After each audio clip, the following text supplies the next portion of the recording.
Bhadradri area ఆసుపత్రిలో పసికందు మాయమైంది. దీంతో ఆసుపత్రిలో ఉద్రిక్తత నెలకొంది. చికిత్స కోసం 20 రోజుల పసికందును ఆసుపత్రికి తీసుకొచ్చారు. అయితే ఈ పసికందును దుండగులు ఎత్తికెళ్లారు. భద్రాద్రి ఏరియా ఆసుపత్రిలో పసికందు మాయమైంది. దీంతో ఆసుపత్రిలో ఉద్రిక్తత నెలకొంది. దీనికి సంబంధించి పూర్తి వివరాలు మా ప్రతినిధి భూపాల్ అడిగి తెలుసుకుందాం. భూపాల్, అసలు ఏం జరిగింది? హాస్పిటల్ సూపరింటెండెంట్ ఏమంటున్నారు? భద్రాచలంలోని ఏరియా ఆసుపత్రి మొదటి నుంచి వివాదాలకి కేంద్రంగా ఉంటుంది. అయితే ఈ రోజు మగ శిశువు మాయం కావటం మరో వివాదానికి తావిచ్చింది.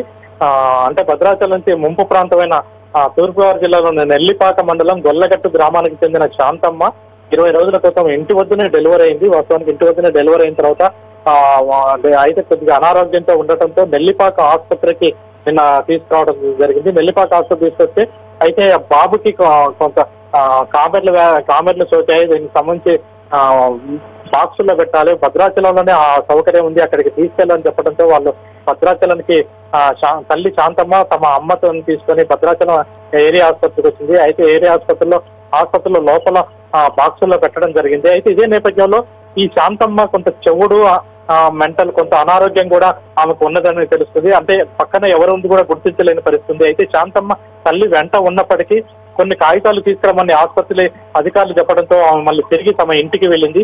ఈ ఇంటికి వెళ్ళిన సమయంలో తన ఆసుపత్రిలో ఉన్న బాబుని బయటికి ఎవరో తీసుకువెళ్ళినట్లు, ఆ తీసుకువెళ్ళిన వారిని ఎవరినో గుర్తుపట్టే పరిస్థితిలో శాంతమ్మ లేకుండా పోయింది.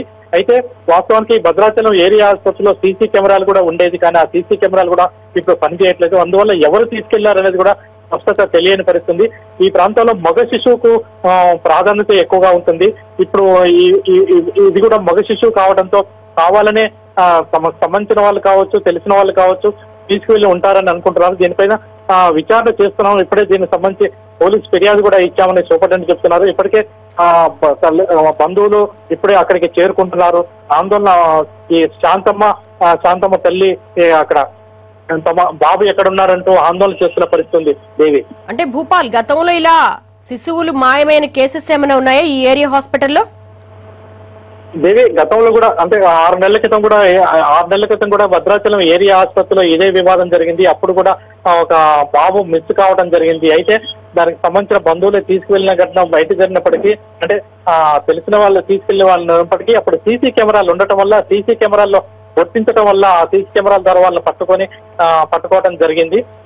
ఇది కూడా అటు ముంపుగా అప్పుడు జరిగిన ఘటన కూడా ముంపు గ్రామాలు అంటే తూర్పుగోదావరి జిల్లాలో కలిసిన గ్రామాల నుంచి వచ్చిన వారి విషయంలో ఇది కూడా జరిగింది. ఇప్పుడు కూడా అదే జరిగింది. అయితే ప్రస్తుతం సీసీ కెమెరాలు పనిచేయట్లేదని అధికారులు చెప్తున్నారు. సీసీ కెమెరాలు పనిచేయకపోవడం వల్ల కొంత ఎవరు తీసుకెళ్లారు, ఎవరు వచ్చారు అనేది ఐడెంటిఫై చేయడం కూడా కొంత సమస్యగా మారింది దేవి. అంటే భూపాల్, గతంలో 6 నెలల క్రితం ఒక ఘటన జరిగింది, ఇప్పుడు ఒక ఘటన జరిగింది. అంటే దీని నేపథ్యంలో అసలు ఆ ఏరియా హాస్పిటల్లో తగినంత సిబ్బంది ఉన్నారా? బాక్స్ లో పెట్టిన బాబు మిస్ అవ్వడం అంటే అక్కడ నర్సెస్ కానీ అటెండర్స్ కానీ ఎవరు లేరా అసలు? దేవి, వాళ్ళు నర్సు అటెండర్స్ ఉన్నప్పటికీ అంటే ఎక్కువ సంఖ్యలో అటు తూర్పుగోదావరి జిల్లా నుంచి అదేవిధంగా ఖమ్మం జిల్లా నుంచి మొత్తం కూడా గిరిజన ప్రాంతానికి అతిపెద్ద అటు పశ్చిమ గోదావరి జిల్లా, తూర్పుగోదావరి జిల్లా, అదేవిధంగా ఖమ్మం జిల్లా ఈ గిరిజన ప్రాంతానికి ఏకైక పెద్ద ఏరియా ఆసుపత్రి ఇది. ఈ ఏరియా ఆసుపత్రికి ఎక్కువగా ట్రైబల్స్ ఎక్కువగా వస్తుంటారు. వాళ్ళకి సంబంధించిన చాలా ఎక్కువ మంది వస్తూ ఉంటున్న పరిస్థితి. అయితే దీనికి సంబంధించి వీళ్ళని గుర్తించడంలో అంటే నర్సులు వాళ్ళు ఉన్నప్పటికీ బంధువులని లోపలికి వచ్చే వాళ్ళు ఎక్కువ శాతం ఉంటున్నారు. ఆ నేపథ్యంలోనే బంధువులని వచ్చారని మాత్రమే బంధువులను వచ్చి బయటకు తీసుకెళ్లారని చెప్తున్నారు. అయితే ఇక్కడ ఈ హాస్పిటల్లో డెలివరీ అయిన కేసు కాకపోవడం కూడా కొంత నిర్లక్ష్యానికి గురి కావని చెప్పవచ్చు. ఇంటి వద్దనే డెలివరీ అయి ఆ తర్వాత అనారోగ్యం వల్ల ఈ ఆసుపత్రికి వచ్చినందువల్ల కొంత